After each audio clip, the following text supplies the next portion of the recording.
Hello everyone, I'm Meteorologist Charlie Ironmonger. Thank you so much for joining me today for your 11 a.m. news and weather update from the First Alert Desk.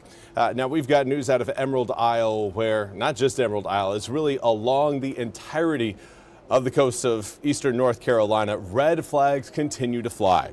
Now, town officials say that strong winds and large swells caused by hurricanes Humberto and Imelda are still creating hazardous beach conditions. A high surf advisory is in effect for all beaches today due to the dangerous breaking waves and the strong longshore currents. Now, officials say swimming is not allowed during red flag conditions. Lifeguards will not be on duty as services concluded yesterday. Now we want to turn to Richard Engel, who has more on the potential peace deal between Israel and Hamas. NBC's Richard Engel has more. So far, Hamas has not responded officially to President Trump's plan to end the war in Gaza, which has already been accepted by Israel's Prime Minister Netanyahu. In fact, Prime Minister Netanyahu and Trump say that unless Hamas responds in the next several days, Israel will intensify its war in Gaza. And the Israeli military just today said that Gaza City, the biggest city in the Gaza Strip, has been completely surrounded. Israel has been destroying apartment blocks in the city and says that this is the last opportunity that Palestinians will have to leave Gaza City, and thousands of them are leaving every single day. The reservations that Hamas is expressing about this plan are about guarantees primarily. The plan is a surrender agreement for Hamas. Hamas would have to lay down its weapons, destroy its tunnels, release all the hostages that it's holding, and promise to never engage in politics again in Gaza. Instead, the Gaza Strip would be run by international peacekeepers from a variety of nations. An international force has not been set up yet. And it would be governed not by Hamas, not by any known Palestinian political party, but instead by apolitical technocrats, and it would be overseen by a board of governors with President Trump as chairman of the board. Hamas officials, again, off the record, not their official response, say that the plan lacks details, it lacks guarantee, it lacks clarity, and they don't trust that Israel will make good on its demands, particularly to leave the Gaza Strip if they lay down their weapons and release the hostages. Richard Engel, NBC News, Jerusalem. Thank you very much, Richard, for that report. We now turn to your weather forecast. We've got our eyes on, again, gray skies and windy conditions. Those winds are going to stick with us through today and most likely into tomorrow. They will relax a little bit from today into tomorrow, but you'll really notice that drop in wind speed more so from Thursday into Friday. Now there is a look at what we've got going on across the southeastern United States. Clearly seeing Imelda right now swirling between really kind of Jacksonville, Florida and Bermuda.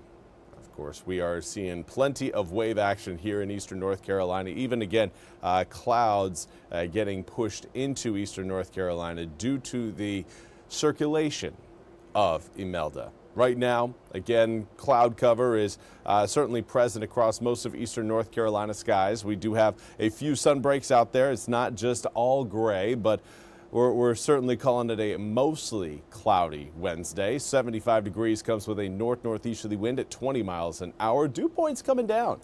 Thanks to that northeasterly wind, that is going to continue to help reduce the amount of moisture in the air, which will then obviously reduce the amount of rain we could see through the tail end of the day. So far today, we've seen certainly some light rain showers over Jones, Craven, portions of Carteret, but mostly Onslow County.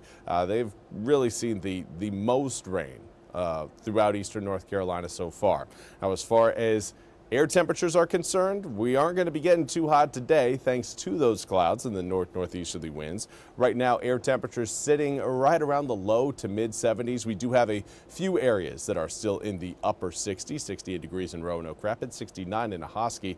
But when compared to where we were yesterday, most areas on par, maybe just a degree or two cooler than where we were yesterday. But overall, it's kind of rinse and repeat. Winds still very breezy and gusty. Inland areas have seen winds increase, now up to 10 to 20 mile an hour sustained winds throughout many inland areas. For those of you who've been watching along the coast so far today, you've been feeling the strong winds since the moment you open your eyes. It has been just a very windy stretch thanks to Hurricane Imelda and Humberto. But right now, our sustained winds across the east, for those of you watching east of Highway 17, range between around 15 to 25 miles an hour. Gusts certainly higher than that. Gusts are getting up to around 30, 35. Right now, nearly a 40-mile-an-hour gust through Beaufort as well as Piney Island, both coming in with 39-mile-per-hour gusts. We've got 38 in Elizabeth City, 35 in Hatteras as well as Manteo.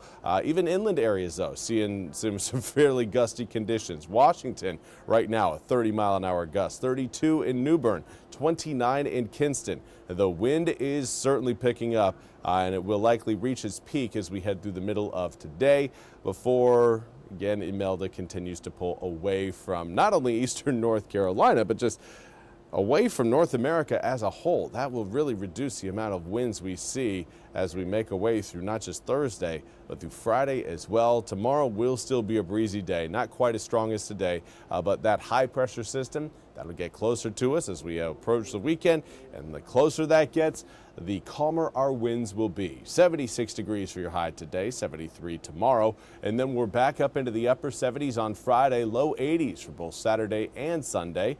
10% chance of rain holds for Sunday, Monday, Tuesday before we see an increase in rain chances on Wednesday. Overall, no severe weather looks to be impacting us over the next 8 days, other than, of course, the high rip current threats, the high surf, and the coastal flooding that is expected due to Imelda today and tonight. Well, that's all we have time for today's 11 a.m. News and Weather Update from the First Alert Desk. I want to thank you all so much for joining me. We'll be back with more news and weather coming up at the top of the hour. Until then, have a wonderful Wednesday.